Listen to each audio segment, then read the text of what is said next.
Hello everyone, welcome to my channel. दोस्तों, मेरे channel में आप सभी का स्वागत है और जो न्यू सब्सक्राइबर है उनका हार्दिक अभिनंदन है। दोस्तों, कैसे हैं आप सब? मैं अंकिता जबलपुर से कर रही हूँ आप सबका स्वागत। दोस्तों, मेरी वीडियोस तो आप जानते ही हैं, संडे को मैं हमेशा जो है कोई ना कोई रेसिपी या रेमेडी डालती हूँ या कुछ टिप्स डालती हूँ। सो मैंने डाल दिया और उसी के सजेशन में, मेरी खुद की वीडियो के सजेशन में एक वीडियो आ रही थी जिसमें ना अजीब अजीब से फेसेस बने हुए थे। यानी कि उसमें लिखा हुआ था कि खूबसूरती के लिए आप करें ये फेस योगा। देखिए, मैं योगा की समर्थक हो गई हूँ। अब योगा और एक्सरसाइज या कुछ इस तरह के छोटे छोटे प्राणायाम या कुछ, ये तो मैंने अपने रूटीन में शामिल कर ही लिया है। और मेरी एक दो फ्रेंड्स ऐसी हैं जिन्होंने बोला कि यार योगा तो हम भी करना चाहते हैं लेकिन समय ही नहीं मिलता। और अक्सर हम लोग वीकेंड में कभी आसपास के गार्डन वगैरह चले जाते हैं थोड़ा सा आउटिंग के लिए। तो मैं क्या देखती हूँ कि जितने भी पुरुष हैं या जितने भी एजेड महिलाएं हैं, यहाँ तक कि काफ़ी एज की महिलाएं वहाँ आती हैं, उनसे झुकते भी नहीं बनता है, फिर भी वो कोशिश करती हैं एक्सरसाइज करने की, जो कि देख के बहुत अच्छा लगता है। प्रेरणा मिलती है यार कि इतने बुढ़ापे का हम क्यों इंतज़ार करें जब हम अभी कर सकते हैं। तो ये बहुत सारी चीज़ें आती हैं माइंड में और आजकल बहुत सारे लोग करने भी लग गए हैं। तो मेरी जो फ्रेंड ये कंप्लेंट कर रही थी कि हमारे पास तो वक्त ही नहीं मिलता, तो मैंने उनको अपना एक्सपीरियंस बताया कि मैं क्या करती हूँ। देखो, बच्चा मेरे पास भी है, ये स्कूल जाता है, मुझे भी घर के काम करने होते हैं और भूख भी लगती है। तो अब ये पॉसिबल नहीं है कि मैं 4 बजे बच्चे के लिए उठूँ तो 3 बजे अपने योगा के लिए उठूँ। ये तो कतई पॉसिबल नहीं है। मैं 4 o'clock उठती हूँ, अपना टिफ़िन बच्चे का बनाते बनाते, इसके पापा का लंच बॉक्स तैयार करते करते टाइम दूसरा हो जाता है। फिर अपने इन लॉज को भी देखना होता है, फिर खुद को भूख लग जाती है, फिर तो लगता है कि कुछ पेट में चला जाए, सुबह के उठें। तो इस बीच योगा का तो मुझे वक्त नहीं मिलता है। लेकिन मैं कब टाइम निकालती हूँ, मैं नाश्ता कर लेती हूँ। नाश्ता करने के बाद जब मैं 9 बजे के आसपास अपना काम कर रही होती हूँ किचन में, तब मैं काम करते करते गहरी सांसें लेना शुरू कर देती हूँ। प्राणायाम जो होता है, मन में कुछ ऐसे करो तो आपका एक भ्रामरी का ये एक रूप है, आपके अंदर एक गुंजन होनी चाहिए, है ना। भ्रामरी में हम पूरा ये सब बंद करके करते हैं, लेकिन आप जब करेंगे, साउंड करेंगे, तो लगातार वो गुंजन होता है। उससे आपका ये सब प्रेशर जो है वो क्लीन हो जाता है। बहुत सारी चीज़ें बहुत तरीके से आप कर सकते हैं। खाने के बाद का योगा तो मैं ज़रूर करती हूँ क्योंकि वो मेरे लिए बहुत बेनिफिशियल है। तो खाने के बाद तो मुझे, जैसे मान लीजिए मैं कोई वीडियो देख रही हूँ, खाने के बाद तो मैं बैठ गई आराम से, है ना। और वो हो जाता है मेरा 5-7 मिनट 10 मिनट का। तो ऐसे करके मैंने सेट कर दिया। ज़रूरी नहीं है कि हम सुबह के टाइम में खाली पेट योगा करें। आपको जब समय मिलता है आप उसे वहाँ पे 5-5 मिनट, 2-2 मिनट, 3-3 मिनट करके सेट कर लीजिए अपनी दिनचर्या में। क्या प्राणायाम आप काम के साथ कर सकते हैं, क्या आपको खाली पेट रहने के बाद करना है, तो उस हिसाब से आप ज़रूर से कर सकते हैं, है ना। और इसके साथ ही जैसे हम कपड़े धुलते हैं तो कहाँ पे कैसे बैठ के हम धुलते हैं, किसी चौकी पे बैठ के आराम से पैर फैला के धुल रहे हैं कि उकड़ू बैठ के धुल रहे हैं, वो सब डिपेंड करता है। आप अपनी दिनचर्या में चाहें तो आप कर सकते हैं। कई लोग वॉशिंग मशीन में ही धोते हैं, उनको तो फिर वो झुकना बैठना बड़ा मुश्किल हो जाता है। लेकिन अगर आप धीरे धीरे हैबिट में ले आएंगे ना, तो आपको ज़्यादा सोचना नहीं पड़ेगा और इस बात की शिकायत नहीं रह जाएगी कि मैं करना चाहती हूँ या चाहता हूँ बट मैं कर नहीं पा रही हूँ। क्योंकि एनी हाउ देखो, अभी कुछ थोड़ी चीज़ें हमें अपने रूटीन में शामिल देखो करनी ही करनी होगी, है ना। अच्छा, वो जो वीडियो रिकमेंडेशन में आ रही थी उसमें बड़े तरह तरह के फेसेस बने हुए थे, नाक, मुंह फुला के, कुछ ऐसा होता है फेस योगा। मैंने सुना है कि होता है, लेकिन मैं जानती नहीं हूँ। और मेरे हिसाब से अगर आपको सुंदर दिखना है तो मैं तो सिर्फ एक चीज़ में बिलीव करती हूँ कि आप हमेशा खुश रहिए, मुस्कुराते रहिए। हमेशा खुश रहना बहुत मुश्किल है। मैं भी दिन भर में 25 बार गुस्सा करती हूँ, एंग्री होती हूँ, लेकिन उससे दुगना मैं हंसती हूँ, उससे दुगना मैं खुश रहती हूँ। इनफैक्ट जब मैं खाना वाना भी बना रही होती हूँ, कोई बात मुझे याद आ जाती है तो मैं अकेले ही मुस्कुराती रहती हूँ। देखो, हंसना, मुस्कुराना वो खुद अपने आप में आपके चेहरे पे एक चमक ले आता है। आपको ना मेकअप की ज़रूरत है, ना किसी योगा की ज़रूरत है, ना उतना तामझाम की ज़रूरत है। अगर आप खुश रहते हैं, आपका फेस एक अलग ग्लो करता है और अट्रैक्ट करता है सभी को। स्माइल देख के, मीठा मीठा बोल के, प्यार से तो लोग छुरियाँ भी चला जाते हैं। ये तो आपने सुना ही होगा ना। वही फंडा मेरा है, छुरियाँ मत चलाओ लेकिन हमेशा मुस्कुराते रहो। किसी से मिलो तो मुस्कुरा के मिलो। और मैं ही नहीं भाई, सभी लोग बोलते हैं कि यार हंसना चाहिए। आजकल लोगों की हंसी खो गई है, लोग बहुत ज़्यादा टेंशन में आ गए हैं। हाँ, एक आप लोग बोलेंगे तुमसे लोग बड़ा सवाल करते हैं। एक कोई हैं आंटी जी, मतलब आंटी जी कहूँ या मेरी एज ग्रुप की होंगी, उन्होंने बताया था कि उनका बच्चा जो है बहुत चिड़चिड़ा है। दिनों दिन शायद पढ़ाई के प्रेशर की वजह से वो बहुत चिड़चिड़ करता है, बहुत ज़्यादा। तो मैं ना मॉर्निंग में, जैसे हमारे यहाँ टीवी चलती रहती है तो बहुत तरह तरह की चीज़ें बताते हैं उसमें।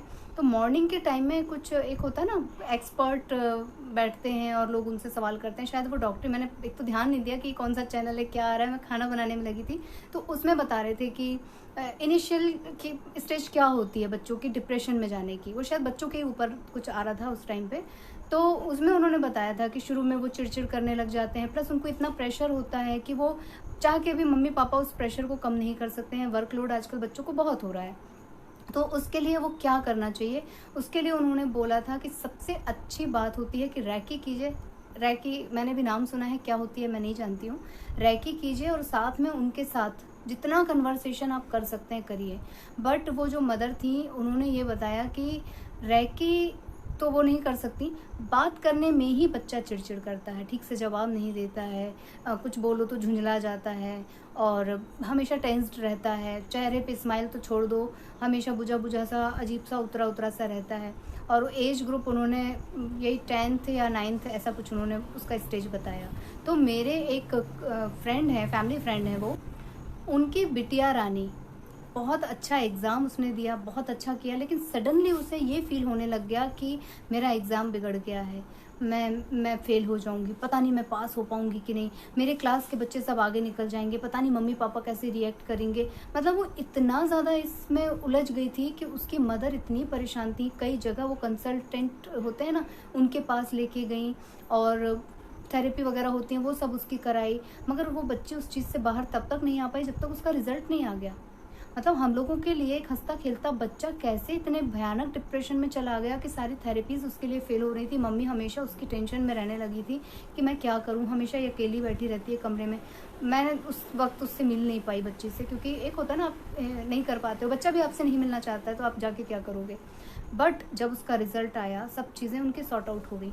तो बच्चे अपने एग्ज़ाम को लेके, अपनी पढ़ाई को लेके इतना ज़्यादा प्रेशर ले लेते हैं, और कहीं कहीं पर शायद पेरेंट्स की वजह से भी लेते हैं, है ना। और ये हो ही जाता है कि आपका बच्चा अगर शुरू से फर्स्ट आ रहा है, अव्वल आ रहा है, तो आप चाहोगे कि उतना तो बना रहे, वो उससे ग्राफ नीचे ना जाए, है ना। कितनी मेहनत होती है मम्मी पापा की, कितनी उम्मीदें होती हैं, लेकिन बच्चे स्कूल का प्रेशर, घर का प्रेशर नहीं झेल पा रहे हैं। और ऐसे टाइम में अगर बच्चे हंसना भूल जाएंगे तो पेरेंट्स कहाँ से हंसेंगे, कहाँ से खुश रहेंगे। तो कुछ ना कुछ तो इसका उपाय करना ही पड़ेगा ना। हमारे यहाँ तो भाई दिन भर जो है टीवी लगा रहता है। सुबह से उठ जाते हैं, पहले भजन का चैनल चलता है, फिर न्यूज़ का चलता है, और उसके बाद जो कपिल शर्मा शुरू होता है तो नॉन स्टॉप एचडी वैचडी सब पे कपिल शर्मा चल जाता है। और जब क्राइम पेट्रोल आने लग जाता है तो हम लोग बैठ के या तो लापतागंज देखते हैं। आप लोगों को याद होगा लापतागंज बहुत पहले आता था, 2009 में आता था सब टीवी पे। या फिर जेठालाल देखते हैं, तारक मेहता का उल्टा चश्मा। तो ये देखने का रीज़न क्या है, वही एपिसोड्स कई बार आते हैं, कई बार हम लोग को तो याद भी हो गया कहाँ आने वाला, लेकिन फिर भी हमें आज भी उसमें हंसी आती है, आज भी हमारा माइंड फ्रेश हो जाता है वातावरण बदलने के लिए। क्योंकि हम तो हैं स्ट्रेस में, हमारे सामने जो परेशानियां हैं वो तो हैं ही, लेकिन थोड़ा सा कान में कुछ गुदगुदी जैसा पड़ेगा तो हमारे अंदर से हंसी फूटेगी, बस यही एक लालच रहता है। सो ये चीज़ें चलती रहती हैं, और मुझे मालूम है कि 99% लोगों के घर में यही काम होता है। सब लोग इसी चीज़ को फॉलो कर रहे हैं, सभी लोग हंसने मुस्कुराने की कोशिश कर रहे हैं।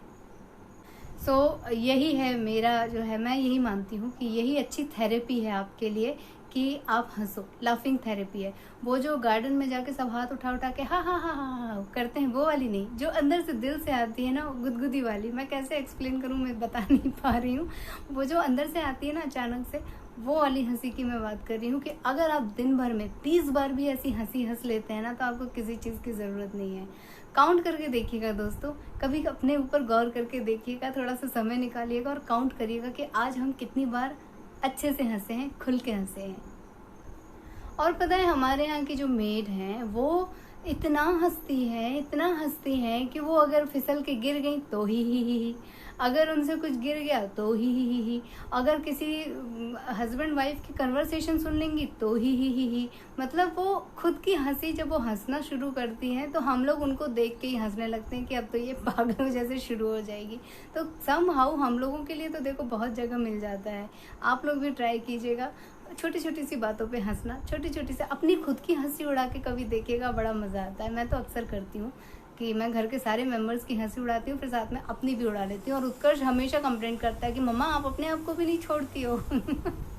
सो मैं सोचती हूँ कि मेरी हंसी खुशी की बातों में लगता है आज ब्लॉग ज़्यादा लंबा होने वाला है, तो इसे मैं यहीं पे समेट ले रही हूँ। आप लोगों से ले लेती हूँ विदा, मिलूंगी अपने नेक्स्ट वीडियो में। लेकिन जाने से पहले मेरे चैनल को सब्सक्राइब ज़रूर कर दीजिएगा और अपना आशीर्वाद दे दीजिएगा दोस्तों। और प्लीज़ अगर आपके जीवन में थोड़े से भी हंसी गुदगुदी वाले कोई पल हैं तो मुझे कॉमेंट करके ज़रूर बताइएगा, मैं उनको पढ़ के हंस लूँगी। थैंक यू फॉर वॉचिंग, अपना ख्याल रखिएगा। Bye bye. Bye bye and thank you for watching.